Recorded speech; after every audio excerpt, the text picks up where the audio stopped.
자, 오늘 이 시간에는 육적 자손이든 영적 자손이든 이 아브라함의 후손으로 부르신 자들은 어떻게 하나님께 반응해야 되는가, 어떤 모습이 되어야 될 것인가에 대해서 우리가 한번 나눠보고자 합니다. 먼저 아브라함의 후손으로 선택은 어떻게 이루어집니까? 그것은 우리가 여자의 후손 언약에서 여자가 어떻게 선택되는가에 대해서 우리가 이미 공부를 했죠. 그거와 같은 첫 번째 중요한 원리는 같은 원리인데, 바로 첫 번째는 하나님의 은혜와 주권적으로 이 아브라함의 후손들이 부르심을 받는다. 가장 대표적인 예가 아브라함 자신이죠. 아브라함 자신이 갈대아 우르에서 아무런 어떠한 하나님 앞에서 내세울 어떠한 장점이나 그런 공덕이 없음에도 불구하고 하나님이 주권적으로 그 아브라함을 선택하여서 부르셨다. 그리고 그것은 은혜의 선택이었다. 자, 우리가 그리고 이제 이 선택된 계보, 그래서 이 아브라함의 후손의 계보, 그것은 곧 창세기에 여자의 후손으로 치면은 바로 여자의 계보에 속합니다. 이 계보를 하나님께서 계속 언약을 이루어 나가시는 가운데 이 계보를 계속해서 선택과 분리의 이러한 과정을 거쳐서 나가신 것을 우리가 알 수가 있습니다. 이것에 대해서 우리가 자칫 잘못 생각하면은 하나님에 대해서 오해를 하게 됩니다. 하나님은 결국은 선택된 이 라인, 이 계보만 사랑하시고 은혜를 베푸시고 결국 축복하시는구나. 하나님은 편애의 하나님이 아니신가? 이렇게 이제 우리가 오해를 하게 된다는 것입니다. 그러나 우리가 분명히 알아야 될 것은 하나님의 어떤 이 아브라함의 후손 혹은 여자의 후손을 이렇게 선택해서 분리해 나가시는 것은 천하 만민을 축복하시기 위한 하나님의 정말 온 인류를 향한 그 사랑과 그 구원 계획에서 하나님이 주권적으로 정하신 그 방법에 의해서 이 라인을 사용하시고 그들을 순수하게 보존하시기 위한 하나님이 정하신 방법일 뿐이지, 하나님의 사랑이, 하나님의 축복이 그 선택된 라인에게만 머무는 것은 아닙니다. 그 라인만 사랑하시고 그 라인만 축복하겠다는 그 어떤 절대 편애의 발로가 아니라는 것입니다. 다시 말해서 한 개인이, 한 민족이 아브라함의 후손 혹은 여자의 계보에서 제외되거나 분리되었다고 해서 하나님의 축복에서 제외된 것은 아니다라는 거죠. 이게 무슨 말이냐? 우리가 그 대표적인 예를 이삭과 이스마엘에 의해서 볼 수 있습니다. 창세기 21장 10절과 12절 말씀을 제가 인용했습니다. 그 아들 이스마엘이 이삭을 이렇게 놀리는 것을 보고 사라가 하는 말입니다. 그가 아브라함에게 이르되 이 여종과 그 아들을 내쫓아라. 이 종의 아들은 내 아들 이삭과 함께 기업을 얻지 못하리라. 여기까지만 보면은 이 여종과 이스마엘을 내쫓는 것이 사라가 그냥 자기 아들 이삭을 학대하니까 그냥 어머니로서 분노해서 그냥 하는 말처럼 보이죠, 그죠?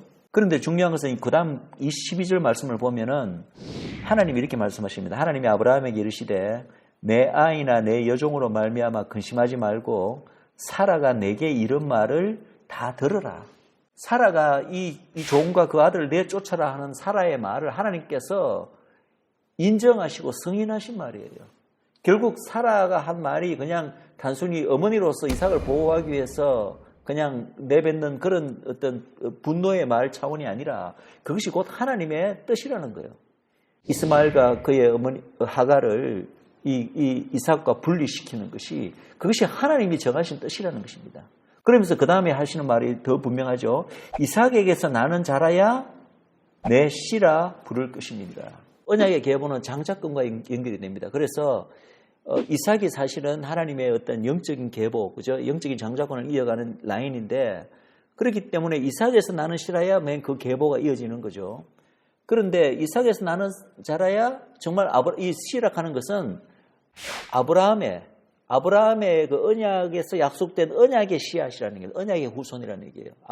이삭에서 난 자라야 아브라함의 언약의 후손이다. 이스마엘에게서 난 자들은 아브라함의 언약에서 하나님께서 의도하신 그 언약의 후손은 아니라는 얘기죠. 그럼 우리가 이렇게 보면은 우리가 또 오해할 수 있습니다. 제가 좀 전에 언급했듯이 도대체 이스마엘과 하갈은 뭐냐? 맹 아브라함의 육적인 후손이잖아요, 이스마엘도. 그런데 언약의 계보에서는 제외됐어요. 그럼 하나님께서는 이 이스마엘을 사랑하지 않으시는 건가? 축복하지 않으시는가? 그게 아니라는 것입니다. 그 창세기 17장에 보시면은 그 이전에 이미 하나님께서 이렇게 말씀하십니다. 하나님이 이르시되 내 아내 사라가 내게 아들을 낳으리니 너는 그 이름을 이삭이라 하라. 내가 그와 내 언약을 세우리니 그의 후손에게 영원한 언약이 되리라. 이때 그 이삭과 언약을 세운다는 그 말은요, 결국은 아브라함과 세운 언약이 이삭에서 확인되는 거지, 아브라함의 언약과 별도의 새로운 언약을 이삭과 세우신다는 언약은 말 뜻이 아닙니다. 결국은 아브라함의 언약이 이스마엘이 아니라 이삭에게로 내려간다는 얘기죠. 그리고 그의 후손에게, 그죠? 영원한 언약이 된다고 말씀하십니다. 그러면서 이스마엘에 대해서 이렇게 말씀하십니다. 이스마엘에 대하여는 내가 내 말을 들었나니 내가 그에게 복을 주어 그를 매우 크게 생육하고 번성하게 할지라. 그가 12두령을 낳으리니 내가 그를 큰 나라가 되게 하려니와. 처음에는 하갈과 쫓겨나서 광야에서 힘든 시간을 보내지만 그때 광야에 있을 때 하나님께서 이스마엘과 함께 계시리라 이렇게 되어 있습니다. 그래서 이스마엘이 진짜로 이 하나님께서 약속하신 대로 축복을 받아 이스마엘의 그 12자손들은 매우 번성하고 크고 강대한 나라가 됩니다. 세상적인 어떤 생각에서 축복을 생각할 때, 물론 하나님으로부터 온 축복이죠. 이런 모든 축복이 약속된 축복이니까. 이 이스마엘 역시도 하나님으로부터 축복을 받는다는 것입니다. 하나님의 언약의 계보에서, 아브라함의 후손의 계보에서 분리되고 제외됐다고 해서 하나님의 축복에서 제외되거나 분리된 것은 아니다. 그렇다면 이렇게 계속 제외하고 분리한 이유가 무엇입니까? 그들을 통하여 천하 만민 모든 족속에게 하나님의 복을 끼치는 그 통로로 사용하기 위해서 이 계보를 부르시는 거예요. 아브라함의 후손으로 부르신 이 계보가 결코 편한 삶이 예보된 그런 계보가 아닙니다. 어떤 생각하면 이 하나님께 선택됐기 때문에 이 땅에서 온갖 하나님의 모든 축복을 다 누릴 것 같지만, 그러나 이 계보는요, 사실 쉽게 말해서 고생길이 훤한 계보입니다. 세상적으로 따지면 온갖 어려움과 고난과 환란이 닥치는 계보예요. 그것은 하나님이 허락하시는 뜻입니다. 세상적인 시각으로 바라본다면 이 여자의 계보로 언약의 주기로 뽑힌 이 아브라함의 후손들은 사단의 집중적인 이 계보를 파괴시키려는 공격의 목표가 되고, 집중 공격 목표가 되고, 그리고 하나님으로서도 이 계보를 진정한 계보, 믿음의 계보로 만들기 위해서 어느 정도 그런 시련과 어려움을 허용하시기 때문에 축복보다는 오히려 훨씬 더 많은 어려움과 고난을 받는다. 그러나 그들은 어떻게든 온 천하 만민을 축복하기 위한 하나님의 그 도구로 쓰임받는 계보이기 때문에 결국은 하늘에 상급이 있을 것이고 클 것이고, 그리고 그런 영적인 시각으로 바라보면 축복받은 계보죠. 그러나 어쨌든 중요한 것은 이 계보를 세우신 목적, 보존시켜 나가시는 목적, 다른 라인들을 하나님께서 분리시켜 나가는 그 이유를 우리가 분명히 이해할 때 하나님은 편애하시는 하나님이라든지 이런 식으로 잘못된 오해를 우리가 불식할 수 있게 됩니다.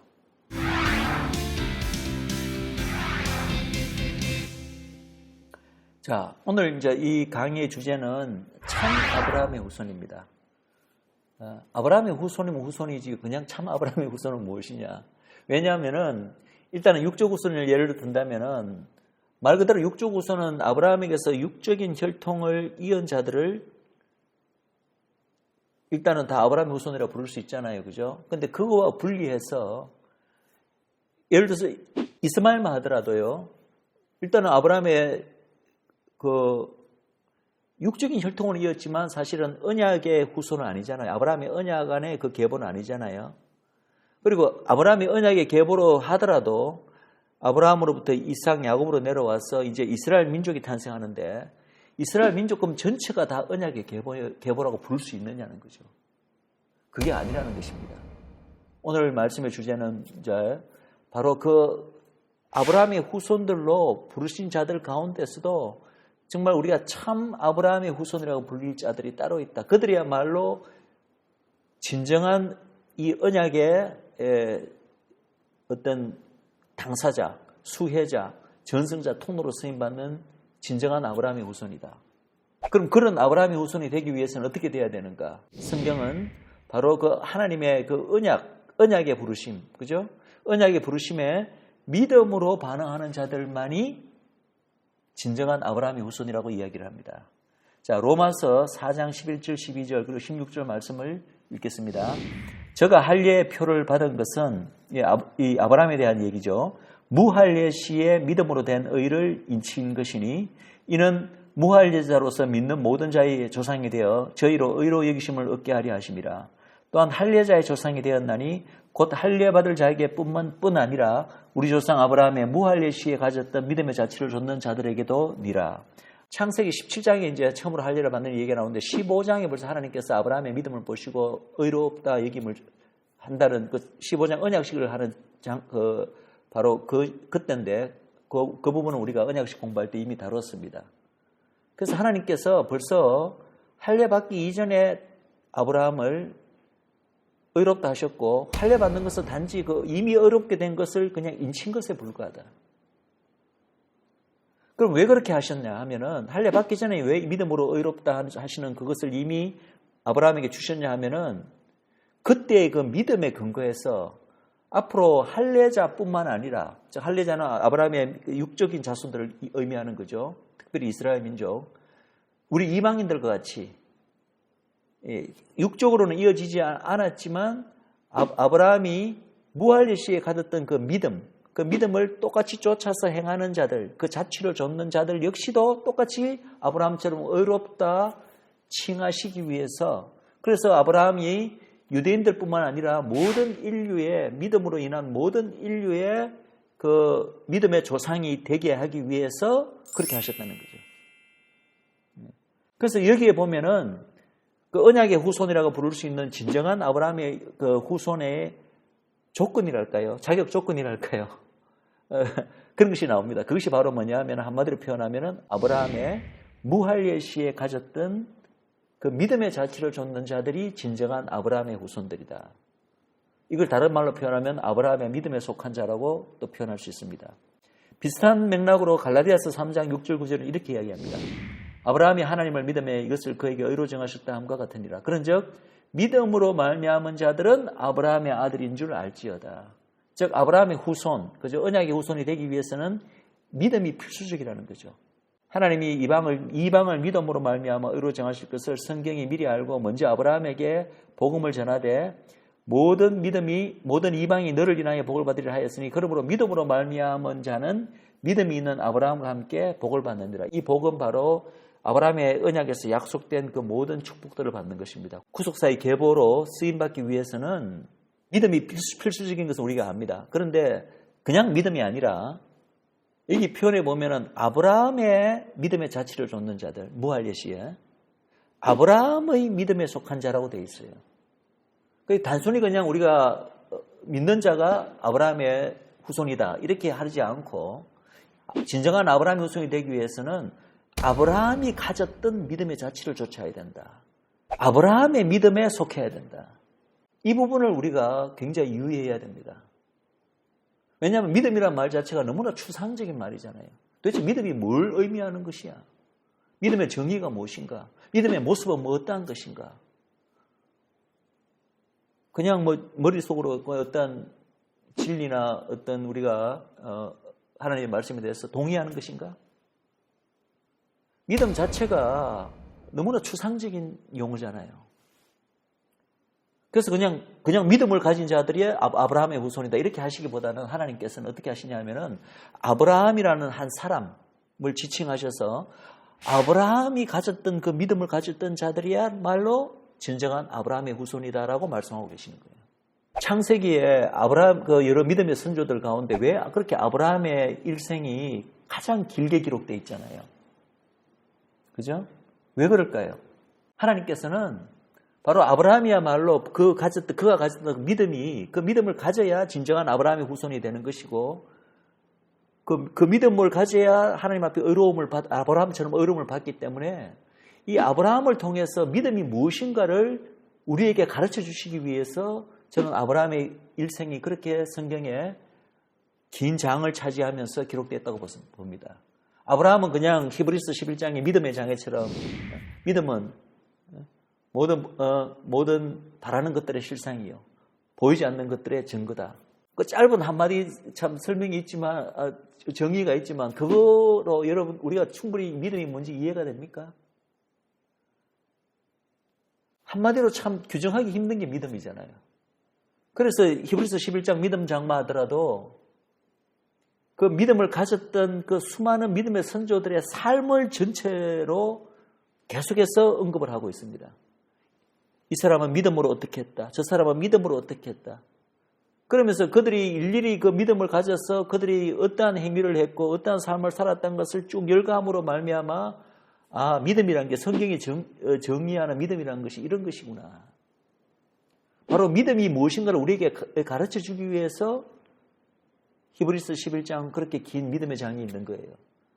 마찬가지로 이 아브라함의 후손이 되기 위해서는 아브라함의 믿음을 가져야 되는데 그 아브라함의 믿음이 우리에게 무엇인가를 우리에게 한마디 한두 문장으로 정의할 수 없기 때문에 그렇게 아브라함의 전 삶을 통해서 드러난 믿음을 보고 우리가 믿음이 무엇인가를 배우라고 아브라함의 삶이 그렇게 길게 성경에 기록되어 있다고 생각합니다.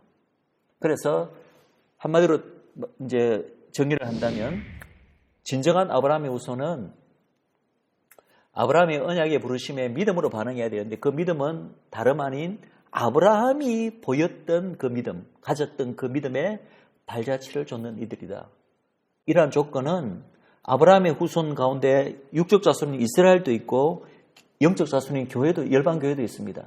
그럼 이 두 그룹의 자손들에게 똑같이 적용되는 하나의 원칙이라는 거죠.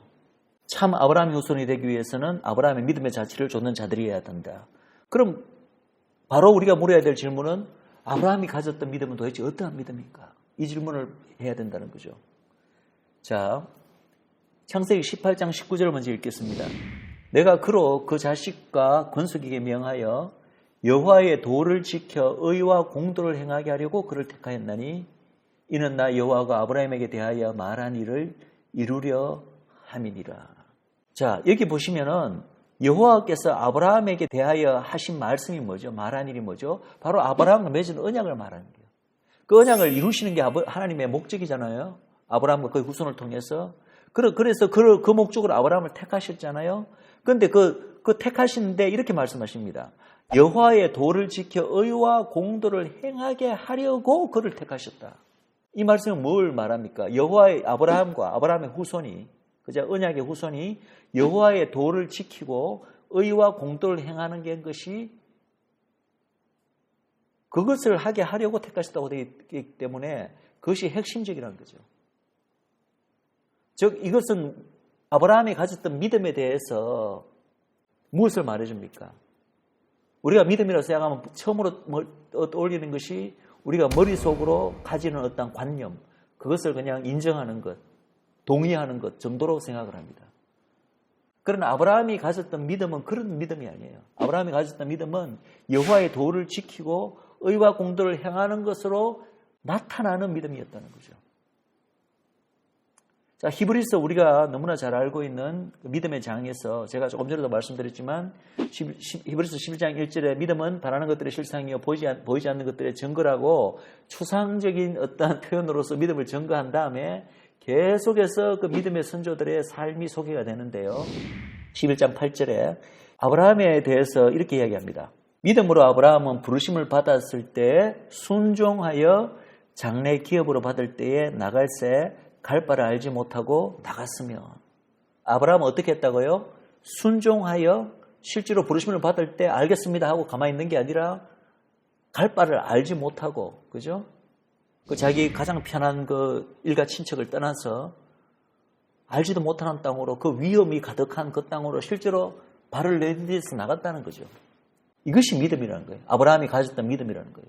그래서 이 모습에서 바로 뭘 봅니까? 아브라함이 가졌던 믿음은 철저하게 순종함으로 행하는 믿음이에요. 또 11장 17절입니다. 아브라함은 시험을 받을 때 믿음으로 이삭을 드렸으니 저는 약속을 받은 자로 돼 그 독생자를 드렸느니라. 독생자를 하나님이 바치라 했을 때 너무나 말도 되지 않는 명령으로 받아들이지 않겠어요? 왜? 틀림없이 이삭은 약속을 받은 자잖아요. 이삭을 통해서 그 언약의 씨앗을 통해서 하늘의 별과 같은 바다의 모래와 같은 그런 많은 이들 이루고, 그죠? 그 외에도 많은 그 땅의 약속도 있고 그 씨앗을 통해서 천하 만민이 복을 받게 하리라는 그런 약속도 있는데 그 이삭이 만약에 죽어버리면, 떠려버리면 그 약속이 어떻게 됩니까? 이루어지지 않잖아요. 그러니까 도저히 이거는 말이 되지 않는, 인간적인 시각으로 말이 되지 않는 하나님의 명령임에도 불구하고 이삭을 들여서 혹시 이삭이 죽더라도 그 이삭을 다시 살려내셔서 이삭을 통해서 그 모든 언약을 이루실 거라는 언약의 하나님에 대한 확실한 신뢰가 있었기 때문에 하나님의 명령이 이해는 되지 않지만, 납득은 되지 않지만 이삭을 드렸다고 되어 있습니다. 그래서 이와 같이 아브라함은 물론이고 아브라함 외에도 히브리서 11장에 소개된 모든 그 믿음의 선조들의 그 11장에 그 소개된 그 말씀을 보면요, 철저하게 믿음과 뭐를 연결시키냐 하면은 믿음과 어떤 행위, 삶을 나타내는 어떤 동사들과 연결이 되어 있어요. 아브라함이 가졌던 믿음, 그리고 모든 민주의 믿음의 선조들이 가졌던 믿음은 처음에 관념으로는 시작하겠죠. 그 믿음이. 그러나 그 믿음이 결국은 삶으로 순종함에 행함으로써 표현되는 믿음이 바로 아브라함이 가졌던 믿음이다. 그리고 그 아브라함의 그런 믿음의 발자취를 좇는 자들이라야말로 진정한 이 언약에 하나님께서 택하신 언약의 후손이라는 거죠. 한마디로 정리하면 아브라함이 가졌던 믿음은 어떠한 믿음인가? 그리고 그 믿음의 자취를 좇는 아브라함의 진정한 후손들이 가져야 될 믿음은 어떠한 믿음인가? 아브라함의 경우에는 일단은 백세가 되어서 몸이 죽은 것 같은데도 25년 전에 받았던 그의 몸에서 아이를 약속의 씨앗을 주겠다는 말씀을 끝까지 포기하지 않고 믿었잖아요. 믿었기 때문에 하나님께서 그 믿음의 모습을 보시고 의롭다고 하셨잖아요.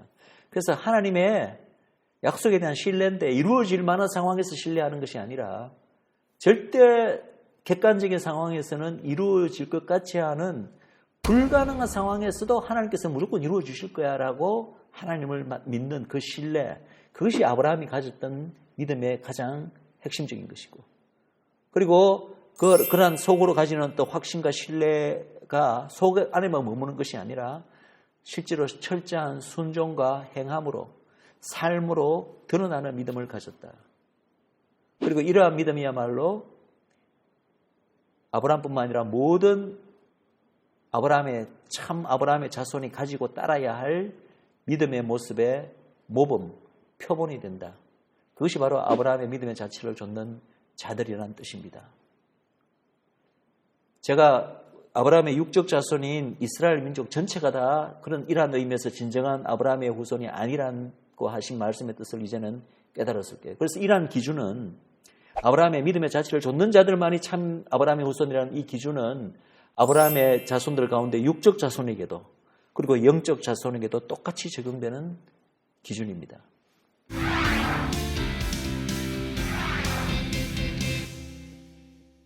자, 아브라함의 육적 후손, 그러니까 참 육적 후손은 어떤 자들인가? 그것을 사실은 성경에서는 좀 구분해서 이야기하고 있다는 거죠. 그들을 성경에서는 바로 참 이스라엘 혹은 이스라엘의 남은 자라고 표현하고 있습니다. 제가 지난 시간에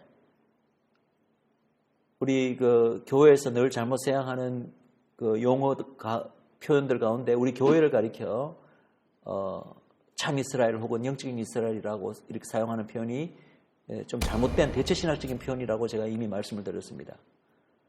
그래서 교회를 가리켜서 그런 표현을 사용된 것은 잘못된 것이 맞지만은 성경에서요, 전체에서 참 이스라엘의 표현이 그러면 등장 안 하느냐? 한 번 등장합니다. 한 번 등장하는데 그 등장하는 게 바로 나다나엘을 가리켜 등장합니다. 요한복음 1장 47절 말씀입니다. 바로 나다나엘이 처음으로 예수님을 만나는 그 상황인데요. 예수님께서는 나다나엘을 직접 만나기도 전에 멀리서 무화과나무 밑에 서 있는 것을 보시고 나다나엘을 그때부터 보시고 이제 말씀을 하셨는데, 이때 나다나엘이 이제 자기 그 형제들의 그 말을 듣고 그리고 예수님이 다른 사도들의 말을 듣고 예수님께 이제 우리가 메시아를 만났다고 하니까 오는데 그를 가리켜 이르시되 보라, 이는 참으로 이스라엘 사람이라. 그 속에 간사한 것이 없도다. 즉 참 이스라엘이라는 뜻은 우리 교회를 가리키는 말이 아니라 이스라엘 민족 가운데 참 이스라엘이라고 진정한 이스라엘이라고 부를 만한 그 그룹이 따로 있다는 것입니다. 그럼 그들의 조건이 뭐냐? 이제 여기 말씀 가운데는 그 속에 간사한 것이 없는 것이 조건이죠. 근데 사실은요, 이 참 이스라엘은 이 불린 나다나엘이 예수님을 만났을 때 예수님께 하는 그 첫 고백이 뭐냐 하면은 베드로가 사실은 너희가 나를 누구라 하느냐고 했을 때 베드로가 예수님에게 한 고백, 마태복음 16장 16절, 주는 그리스도시요 살아계신 하나님의 아들이십니다. 너무나 유명한 구절이죠. 암송하는 하시는 분들도 많지 싶은데 그 고백이 베드로가 원조가 아닙니다. 나다나엘이 원조입니다. 그래서 나다나엘이 바로 예수님을 알아보고 예수님께 온전한 믿음의 고백을 하는 그 나다나엘의 모습, 그리고 그 속에 예수님이 그렇게 질타했던 바리새인들이나 서기관들이나 그 당시 이스라엘의 종교 지도자들의 위선적이고 가식적인 그런 부분이 전혀 없고 정말 간사한 것이 없고 하나님을 경외하는 순수한 그러한 어떤 믿음을 가진 그런 나다나엘을 가리켜 참 이스라엘이라는 용어를 하나님께서 예수님께서 사용하십니다. 이것은 나다나엘뿐만 아니라 이스라엘 안에 유대인들 안에 그런 그룹들이 있을 거 아니에요. 그런 그룹들이야말로 우리가 참 이스라엘이라고 부를 만한 존재들이다.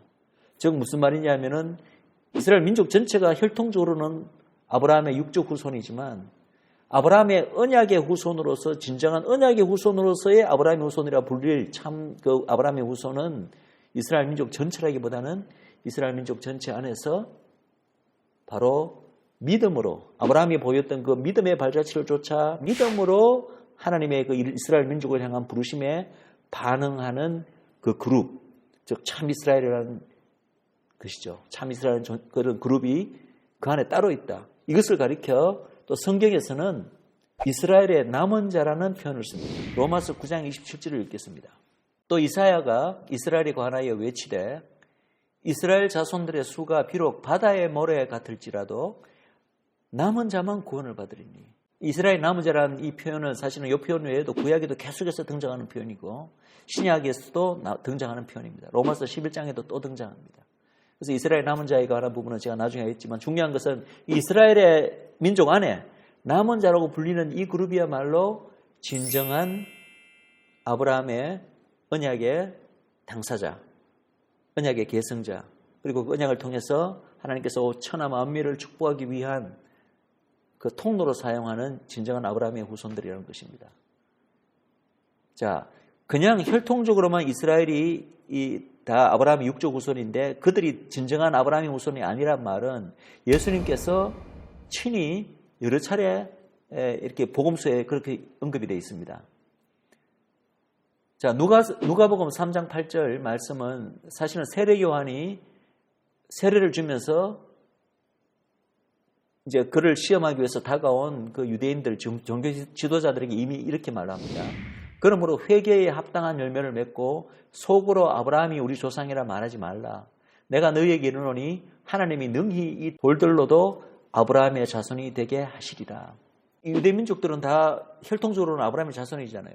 그러니까 유대인이라는 그 어떤 그 이스라엘의 멤버십에 자기가 혈통적으로 동참하기만 하면 그러면 다 아브라함의 자손이기 때문에 아브라함의 언약에 약속된 그 모든 축복, 하나님의 백성이 되는 축복, 그죠? 너희는 나의 백성이 되고 나는 너희의 하나님 되리라는 그 축복에 따라 자동으로 하나님의 백성이 되고 그 하나님의 백성에 약속된 모든 축복을 누린다고 착각하고 있었어요. 그래서 늘 이 유대인들이 내세우는 게 뭐냐면 우리는 아브라함의 자손이다. 근데 이방인들은 아무 아브라함과 관련 없는 그냥 뭐 개다 이렇게 이방인들 비하하면서 불렀잖아요. 그런데 세례 요한이 뭐라고 얘기하느냐 하면은 너희 아브라함의 자손이라고 다 말하지 말라. 그러면서 회개에 합당한 열매를 맺어라. 그런 자만이 온전한 아브라함의 자손이라 불릴 자격이 있다는 거죠. 피만 혈통으로 이었다고 다 아브라함의 자손은 아니다. 요한복음 8장 39절에 유대인들에게 대해서 그 당시 특히 이 가식적인 종교 지도자들에 대해서 예수님께서 이렇게 말씀하십니다. 그들이 먼저 이제 예수님께 이렇게 주장을 합니다. 대답하여 가로되 우리 아버지는 아브라함이라 하니.